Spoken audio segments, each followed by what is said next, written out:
It's a white Roma tomato. I've got some Homestead, which are determinants. Oregon Spring, which is this little baby right here. Nebraska Weddings, which are orange determinants. Those didn't germinate real well, so I've got a second crop of those started. So the ones that I was able to, I only had I think they were older seeds, and I should have probably soaked them first, and I didn't, so I only had 3 germinate. But then I planted some more, so I've had some more germinate.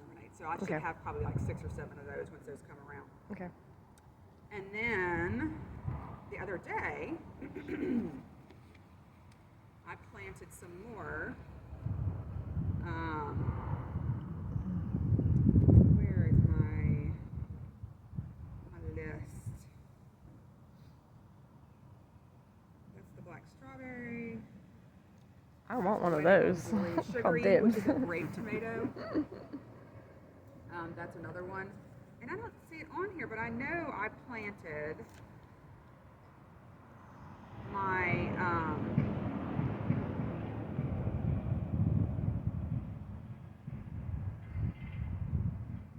I going crazy? Where is it? It's Sart Louise, I think is how you say the name, but it's a yellow tomato with a black top. Oh. Heirloom. Okay.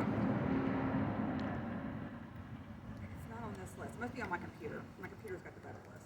Okay.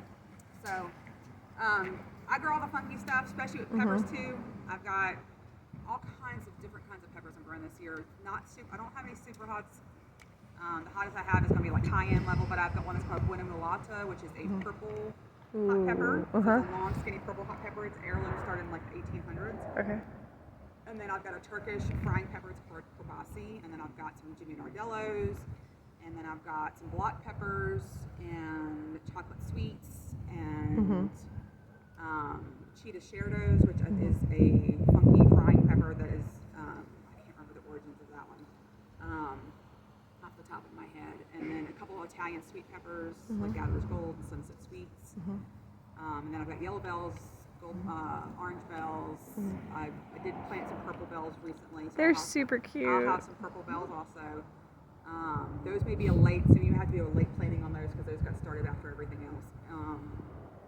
But yeah, I have yellow jalapenos, orange jalapenos, tam jalapenos, which are mild jalapenos. So instead of a 4,000 Scoville, it's only 1,000 Scoville or something like that. So it's a little milder. And then cayennes, poblanos.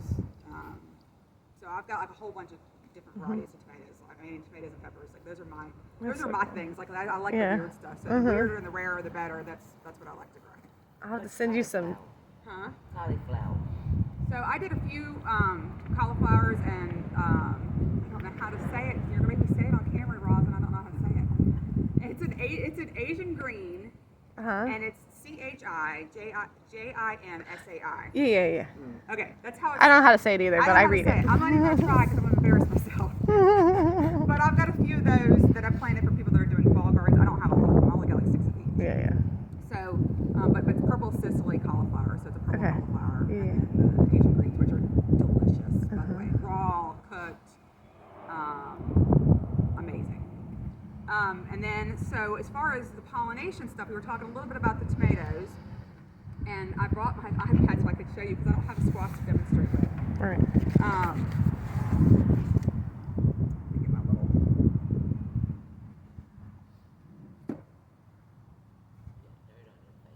Do I wear? When you wipe, I just now noticed it. I was like, did she have that before? so you gotta have. Where is it? It was. You got it. It was just below your nose. You did that with your gloves. Well, that was like me the other day. I kept touching something dirty. I'm like, dang it! We were trying to carry stuff out of the yard, and I had muddy gloves, and I had to touch my face, and I kept forgetting I had my gloves on. And then I ended up with mud smeared across my face, and I was like, oh my god, I'm so gross. It's so dirty. Stinky smelling mud. It just happens, man. Okay, let's see.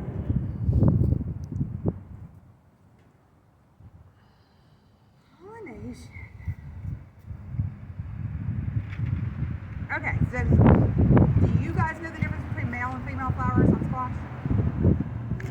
Odd versus even petals? I don't remember now. Okay, So my first year, this is a funny story. So my first year gardening, everybody's like, you live in the city, you're going to have to hand pollinate. I don't know what that means. They're like, well, you have to go out and rub your flowers together. Like you've got to sex your flowers, right? And I was like, oh, okay. I didn't know there was a difference between male and female flowers. So I was like, I've been sex my flowers like playing some little bear fight. I was joking around like I was like trying to get some squash. And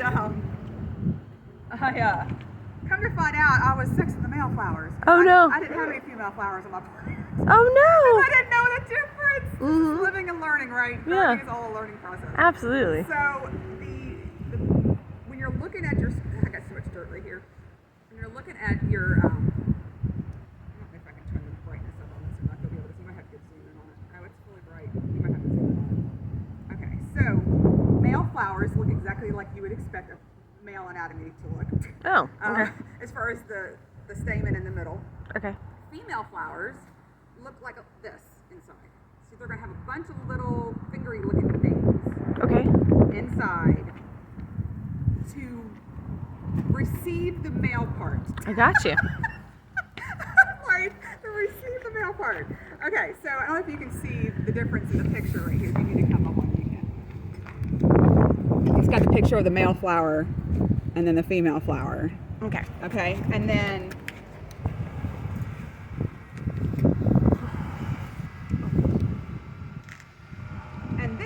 as far as what the other way to tell is the female flower always has an ovum on the bottom of it, so it actually has a little fruit at the base of the flower.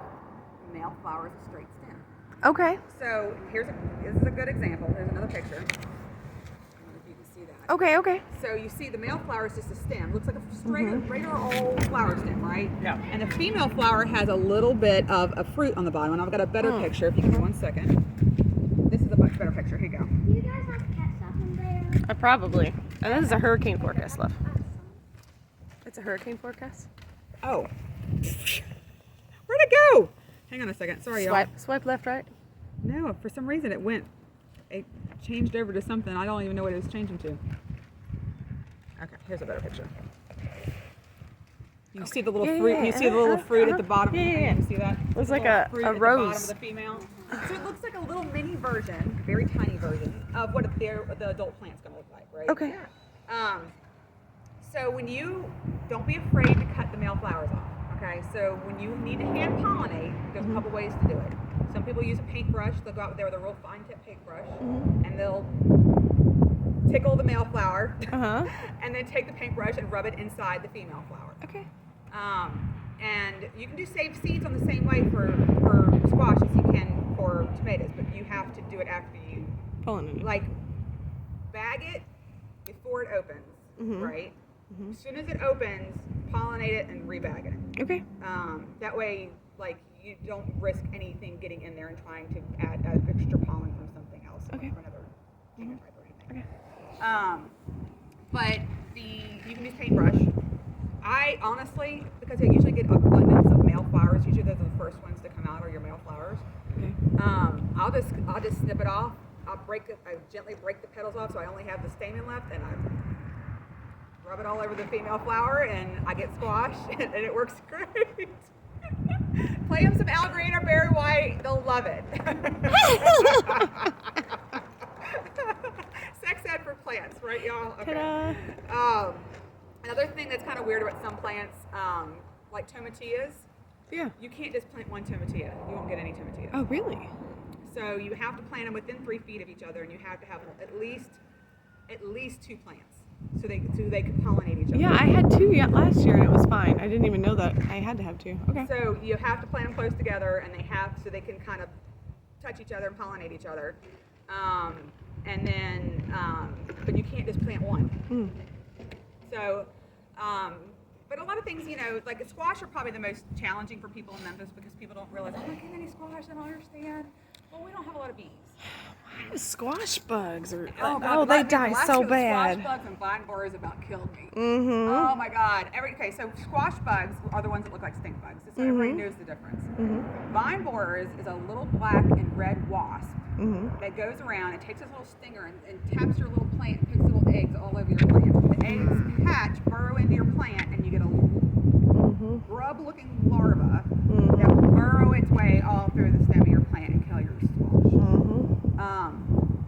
You can save the plants sometimes, but you have to do a little surgery on them. Find you a pair of fine-tipped tweezers with a long needle nose tweezer. Okay. Okay.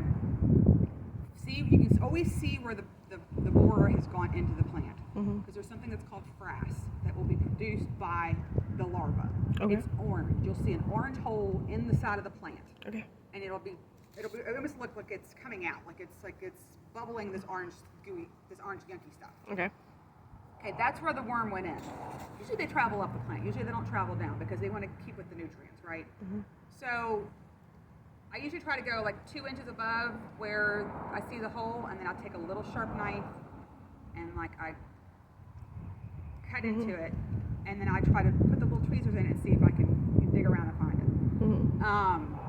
And if you can get it out, you can take straight BT, which is I think it's like Bacillus thuringiensis. I think I probably said that wrong, but it's an organic. You can use it. It's organic. It's basically a bacteria, but it's a natural bacteria that occurs in nature. You can inject it straight. Anybody has animals, you know, the syringes they give without the needles on it that you use to give like cyprophate or something like that to a dog.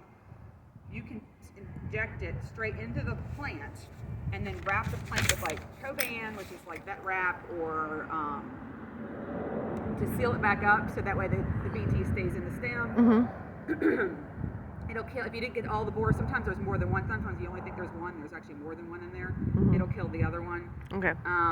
But the best way to combat them, honestly, is to spray BT, when you're spraying, you want to do diluted. If you're injecting in the plant, you do concentrated. Okay. So you do take a garden sprayer, spray your plants. I do it like once a week. It does not help with squash bugs, but it helps with the vine borers. Okay. Squash bugs tear up your leaves, make your leaves turn brown and crispy. Vine borers kill the whole plant. So squash bugs are a little, even though they're a nuisance, they're going to destroy your plant, but a little slower. Okay. But squash bugs will kill your plant. Vine borers will kill your plant pretty quickly. So spray with BT about once a week. If it rains, you're going to have to reapply it because it's just going to wash off. It's just a natural bacteria to wash off.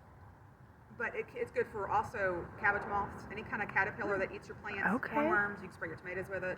Really? So it's any kind of chewing bug that's like a worm caterpillar type. That's what it's good for. That's the kind of plant. And it doesn't affect your pollinators. No, it Cool. does not affect the pollinators at all. So the stuff that I use is called Thuricide. It's by Bonide. It's just their brand name of the BT. Some of them they were labeled just BT. Okay. You get this at Home Depot or Tractor Supply? So I think I got the Thuricide. I had to order it on Amazon because I could not find it at Home Depot. But it works, but you have to reapply it like it's like religiously. Okay. But it does work. And honestly, I didn't have. I think I picked off maybe 5 hornworms all season off my tomatoes. Oh, so you did pretty good. Yeah. So it worked really good on my tomatoes. The Okay. vine borers, God love them. With your best efforts, it's really hard to get rid of the vine borers. Yeah. So somebody else, I've tried aluminum foil. It didn't work that great. No. I tried wrapping the stem with Coban. That actually worked okay. Okay. That wrap, it's like that stretchy vet wrap. Yeah. Just expand when the plant grows. Right. Right. Somebody else made a suggestion to go get some tulle. Tool. Yes. Huh. Because tull's loose and flowy and fabricy. You can take it and tie loose strips around the base of the stem so it's all clumped up together. And then My plants will be so pretty. I know, and then the vine Well, borers can't get tutus. near the stems, right? I was like, that's actually kind of genius. You know I have tutus left over from 222. So So, that's kind of genius. So I'm going to try the tulle this year. My plants are going to look gorgeous. Yeah, they I'm are. going to do different colors just because. I'm so excited now. This got a Okay. purple tutu and that's got a pink tutu. But it makes sense because the wasp, the moth, it's a moth actually. It Okay. has to get close to the stem in order to inject the seed on the egg on the stem. Okay. So I am going to try tulle this year. I think tulle sounds like a genius idea and see if that helps. It Squash sounds bugs, fun. You have to be diligent. Look on the underside and see the leaves over. That's where they I put just the pull the eggs. leaf off and I throw it out. That's what I do. So 'Cause the adult ones keep a bucket of soapy water around, pick them off, and it is disgusting. Put your glove on because and don't squish them. Everybody wants to squish them because they squish them. They put off a no. Or stink bugs. Oh, no. So don't squish them. It's kind of like ants. If they don't crush the ants, like Right. wipe them up. You know, Right. it's kind of the same thing. They put off like an alert, like I'm in trouble, help me. Oh no. Send some reinforcements. Bucket of soapy water. So Mhm. pick them off, drop them in buckets of soapy water. The Okay. eggs, best thing I have found for the eggs is painter's tape. Because Oh. it won't destroy your leaves. You can Mm. wrap it around your hand and it's go doop, doop, doop, doop, and it just like it'll Okay. on the underside of the leaves. Okay, that seems doable. And then you can drop the painter's tape in the bucket of water too if you want to. Mhm. I mean, and then just once they're dead, then you can throw it away. Because they'll drown. They won't Right. swim. They'll Right. swim for a second, but they won't live. Okay. But you have to be really diligent about the squash bugs Right. because they reproduce very, very, very quickly, Mhm. and they will make your plants look like they're on death's door because they make the leaves brown and crispy. And, so one other thing that you can do to help combat pests, which I'm going to do this year, is beneficial nematodes. I don't know if anybody's talked about that. Yeah. There's a whole bunch of different varieties, but there's a company called Arbicodes, ARBICO, Organics online, and they are very helpful. ARO? ARBICO. Sorry, I had to think about that. Okay. Organics. Okay. They're very helpful if you call them, tell them what your problems are, and they'll Mhm. tell you what kind of nematodes you need. That's so cool. Nematodes are like a little tiny parasite, and they're microscopic level. And you mix it. You have to apply them within a week of getting them. They have to stay refrigerated. Mhm. They don't have a long shelf life. Mhm. You let the bag soak in water. Then you take the bag out. The water that's left has the nematodes in it. So basically, put it on a medium like perlite or something like that. Mhm. To hold the nematodes to it, and then you soak it, and then the nematodes come in off in the water. Okay. You soak your soil first, then spray the nematodes in the water, on the soil, spray them again, and then you want to keep the soil moist, like every day, like it needs to stay moist. The soil dries out, nematodes don't move around, so you need them to move around. In order Right. for them to move around, they've got to have moisture. Mhm.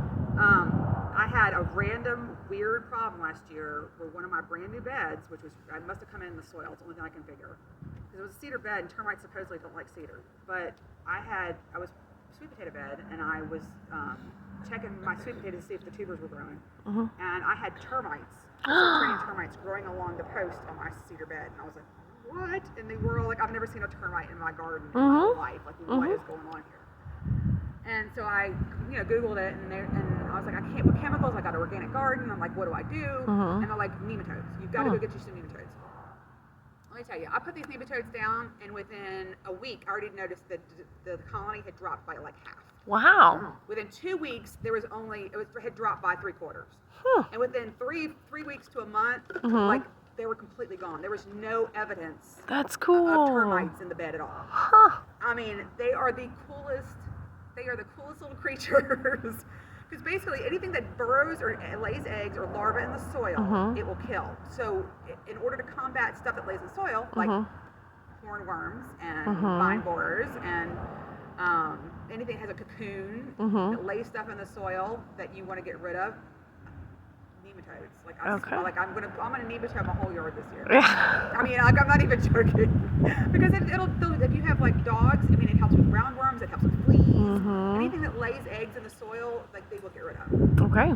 So there are natural organic ways that you can help combat pests. You just Bring have to things do into so. balance, right?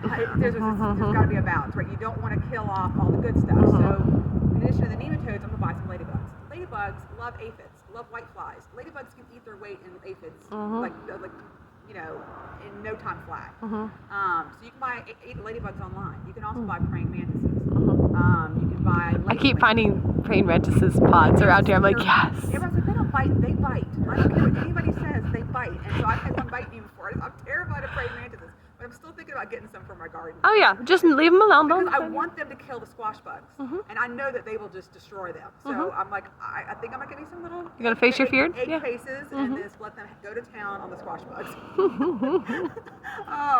But lacewings are another good one, and then there was another one I can't think of off the top of my head. But the ladybugs are really good, especially for tomatoes and peppers. They tend to be really prone to aphids and whitefly problems. I had whiteflies terrible last year. Oh no. And towards the end of the season, they all just came out of nowhere. I was like, where in the world is all these? You go by the plate, you brush it, they're like, there's like fly off everywhere. They were everywhere. But yeah, ladybugs they're great little things. And you make sure the ground is wet when you put them down, because that's the first thing you're going to do. And when you take them out of their little containers, look for something to drink. So make sure they've got water nearby. Put them out at night so they don't fly around. Make sure the temperature's warm enough for them. And they will keep your plants aphid, whitefly free. They're amazing little creatures. Any questions? I know I've talked about it a lot. Any questions? That was Anything great. Anybody has any questions about pollination or tomatoes or anything like that? Oh, I think I'm good. Oh, talking about rooting. Squash will grow roots from their vine too. Oh, really? Yes. Oh, that's cool. So if you get damage to your plant and you have to do surgery on it to remove the borer, bury that part of the stem. Grow new roots from the stem. Okay. Some squash are vining, some are bushing. The vining ones, I have mine on a cattle panel arch, which makes them more prone because they're exposed for vine borers, because vine borers will have more access to the stems. But if you let them grow along the ground, they will root every place they touch the ground. So if a vine borer gets your plant here, well, it's got roots right here. Right. So this part of the plant will still grow. Okay. You know what I mean? Yeah. So if you have the space, let your vining squash stay on the ground. Yeah, I did an experiment last year with one of my tomato plants, an indeterminate, and I let it go into the ground, and I just let it grow, and it was as thick as a tree trunk at the base by the end of the year, because it kept getting all this extra nutrients from every place it went into the ground. Like, I had to be really on it right before they got ripe to pick them, otherwise all the creatures would get it. But so that was the only downside, but it was fascinating to watch. If I had the space to do that, I would totally try that. 'Cause I've seen people do that with Roma. It was 20 feet long, girl. 20 feet. Like I said, tomato indeterminates will grow as long as you let Yeah. them. Like they will get, I mean, some of them will get 8 feet, 10 feet. And none of the other ones of the same Some variety support did. keep growing. Yeah. They really will. And people, okay, so talk about things on the ground. People say, oh, pill bugs are great for the soil. You'll see memes all over every gardening community talk about how great pill bugs are. Let me tell you, if you have fruit on the ground, pill bugs will eat everything that's touching the ground. They don't care if it's dead or it's alive. If you have strawberries, pick your strawberry, put some plastic forks, put the vine of the strawberry in the tines of the forks, That'll be cute. and keep the strawberries off the ground, because they destroyed my entire strawberry bed last year. Oh, And people no. are like, oh no, pill bugs are great. I'm like, let me tell you what, those little devils ate every good strawberry I had in my garden last year, so I hate them. They need to go away. Slugs are another problem. I had a real bad problem with slugs last Really? year. Okay. If your garden's too wet or you have drip irrigation, slugs will love you. They'll love you. Supposedly you can put some copper striping around the top of your beds and they won't go over copper. Oh, okay.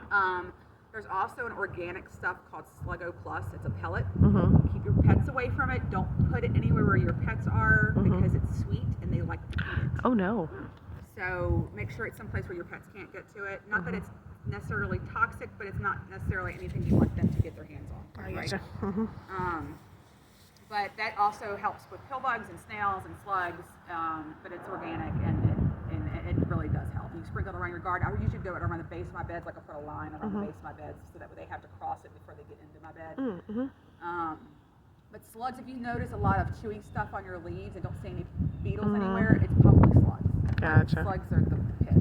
Like they will chew on everything. And leave little slime trails. You see little shiny trails around Right, the yeah, soil? then, yeah. It's slugs. And always use a glove whenever you're doing whenever you're picking up slugs, because it will take you 30 minutes to get the slime off your hands.